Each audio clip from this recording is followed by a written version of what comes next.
Hi everyone, this is Dr. K. Kannan, Associate Professor, Department of ECRMK, College of Engineering and Technology. In this video lecture, I am going to talk about the basics about the optical receiver. So, optical receiver consists of a photodetector, an amplifier, and a signal processing circuitry. The receiver has the task of first converting the optical energy emerging from the end of a fiber into electrical signal. That means it will convert optical into electrical signal. The amplifying the signal to a large energy level so that it can be processed by the electronics following the receiver amplifier.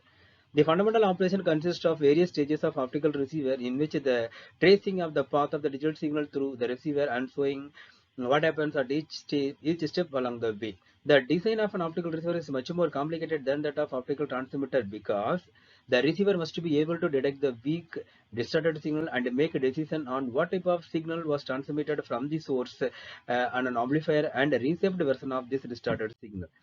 So here we have two things. One is we have to see fundamental receiver operation and the second one signal transmission.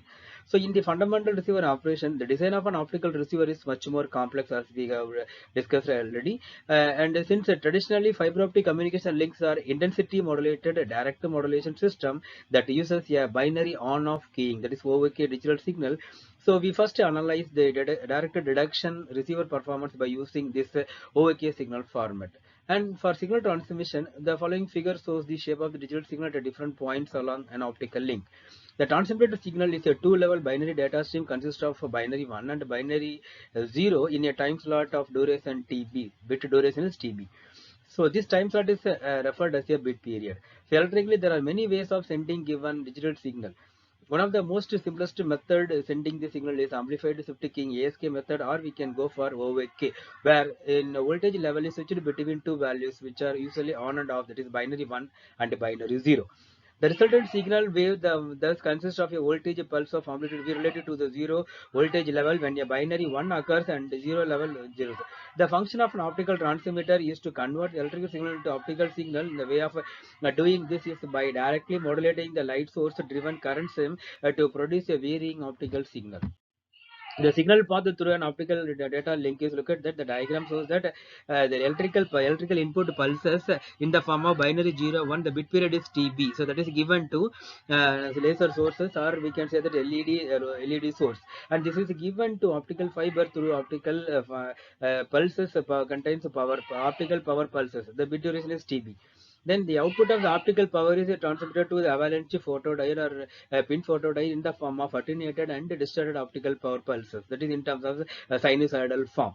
Then the output of the avalanche or pin photodiode is given to amplifier and filter in the form of electrical current pulses containing photodetector noise, because here the noise is getting added. Then this will be amplified and filtered by the filter, and that is given to the resistor circuit. So in resistor circuit, input is contain voltage pulses and amplifier noise. Then the output of the descent circuit is given to signal processing equipment in the form of binary zeros and ones. So the binary zeros and ones, it is a regenerated output voltage pulses what we transmitted in the transmitted side. Then we have the basic section of the optical receiver is, look at that, there is a photodetector, then photodetector we have photodiode where the signal is coming from the optical fiber in the form of optical signal contains the power is H nu. The output of the optical detector is given to front end amplifier that should amplify the weak incoming signal. Then the amplified output is given to filter equalizer, and another, I mean, some part of the signal is going for a clock recovery to regenerate this signal. Then the filter or equalizer output is given to sampling circuit where the number of samples are taken based on the clock recovery. Then the sampled output is given to descent circuit where we have to decide whether 1 is transmitted or 0 is transmitted. So finally the output is V out. So in some cases the optical amplifier is placed ahead of photodiode to boost the optical signal level before photodetector takes place. This is done so that the signal to noise ratio degradation caused by the thermal noise in the receiver electrons can be suppressed. So compared with the other front-end devices such as avalanche photodiode, optical heterodyne detector, and optical amplifier provides large gain factor and then broader wavelength. Thank you all.